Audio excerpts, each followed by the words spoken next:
Estamos então aí com a perspectiva, finalmente, de sair do papel e passar para as ações a construção do túnel Santos-Guarujá. Professor, esse túnel vai ser construído debaixo do mar?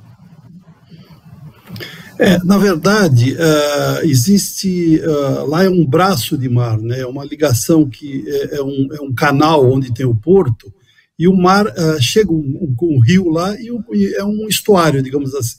E ele vai ser construído sob a lâmina d'água, sob o fundo do canal, exatamente. Agora, professor, me lembra o seguinte, no Canal da Mancha é a mesma coisa, né? Tem um túnel lá ferroviário ligando a Inglaterra à França, tudo debaixo do mar, né? Na verdade é um pouco diferente, tá? Esse túnel, só um pouquinho de... Você que é professor de história, né? Esse túnel, o primeiro planejamento dele foi de 1927, né? E aí depois, em 48, o Prestes Maia queria fazer uma ponte no lugar desse túnel. Aí mais recentemente, no governo Abreu Sodré, em 1970, quiseram fazer uma ponte também, mas tem o problema da passagem dos navios. Então tem que ter um tabuleiro, 85 metros de altura, uma ponte. O túnel do Canal da Mancha é um túnel escavado na rocha, entre a França e a Inglaterra. Esse aqui não, esse aqui é um túnel submerso, é uma tecnologia que não existe nenhum no Brasil, existe cerca de 200 no mundo desse tipo de túnel. Na Holanda existem vários, o BART de São Francisco, que passa sobre a Baía de São Francisco, ele é uma vala que é feita no fundo do canal e desce elementos pré-moldados. São módulos que são montados como se fosse digamos assim, uma canalização de um córrego. Só que ao contrário, a água fica de fora e os carros e os trens ficam por dentro. Professor, não tinha ideia. Então não vai ser cavado na rocha. Então, não vai. De maneira didática, vai ser como se fosse a canalização de um córrego. Depois exatamente. Que coisa, não sabia não. Ele é uma tecnologia que nós não temos no Brasil, só existe um túnel pequeno desse tipo na América do Sul, que é na Argentina, mas qual que é a vantagem dessa tecnologia? Se eu fosse fazer uma ponte lá, essa ponte teria que ter uma aproximação de 2 quilômetros de cada lado, porque ela teria que ter 85 metros de altura para passar navios, né? Se eu fosse fazer um túnel de verdade, um túnel escavado, como o solo lá é muito ruim mesmo, é argila mole, você já deve ter visto aqueles prédios tortos em Santos, né? Então, teria que estar a 60 metros de profundidade de um túnel para ter viabilidade técnica mínima. Então, foi buscada essa solução, que é uma solução inédita no Brasil, não existe empresa com tecnologia disso no Brasil, mas é uma excelente oportunidade da gente trazer uma nova tecnologia, assim como foram os tatuzões e outras metodologias. Interessante. Professor, olhando para o lado prático, essa forma, então, de montar esse canal no fundo do mar, ele é mais rápido, é mais barato do que se tivesse, por exemplo, que escavar? Olha, a viabilidade técnica e econômica, elas andam lado a lado, né? Provavelmente, só para construir a ponte, ela seria mais econômica. Para fazer um túnel numa posição adequada, provavelmente ia sair mais caro do que essa solução. Eu não tenho esses dados exatamente quanto custaria o túnel escavado. Essa obra em si, ela tá orçada, inclusive você pode buscar o site do governo federal que tem todo o projeto do túnel. Ela está custando em torno de 5 bilhões e 900 milhões de reais, que vai ser pago a maior parte pelo governo federal e o governo do estado de São Paulo, né?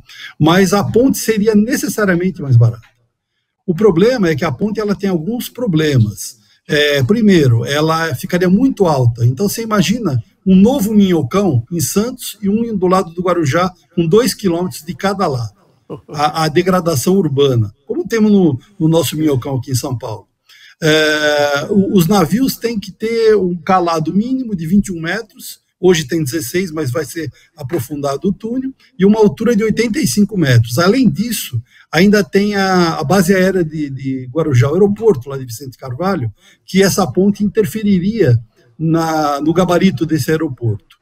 Nesse projeto, a então Dersa, a finada Dersa, estudou, acho que 6 posições possíveis, estudou fluxo, atende melhor quem? Atende melhor o usuário a pé, o usuário de carro, o usuário de transporte de carga que circula pelo porto. Então, entre várias alternativas, escolheram uma posição que melhor atenderia toda essa gama de usuários. E para essa posição, a solução técnico-economicamente mais adequada foi o túnel submerso. Agora, professor, isso aí não prejudicaria o calado dos navios, não, também, que estão cada vez mais pesados, né? Tem risco do navio, não, por exemplo, bater no túnel? Risco tudo existe sempre, mas na verdade é o seguinte, o canal hoje ele tem 16 metros de profundidade. É a exigência da companhia Docas. Mas eles já estão com uma previsão de diminuir essa profundidade, aumentar essa profundidade para 21 metros. O túnel vai ficar bem abaixo disso. Ele vai ficar alguns metros abaixo disso e com uma proteção mecânica que mesmo que o canal seja aprofundado e tenha algum problema, mesmo que um navio afunde exatamente lá, o túnel vai estar dimensionado para isso. Isso está muito claro no projeto que a gente... Semana passada, inclusive, teve uma apresentação sobre esse túnel bastante interessante. Professor, quantas vias vai ter esse túnel? Vai ter duas, uma para ir e outra para voltar ou não?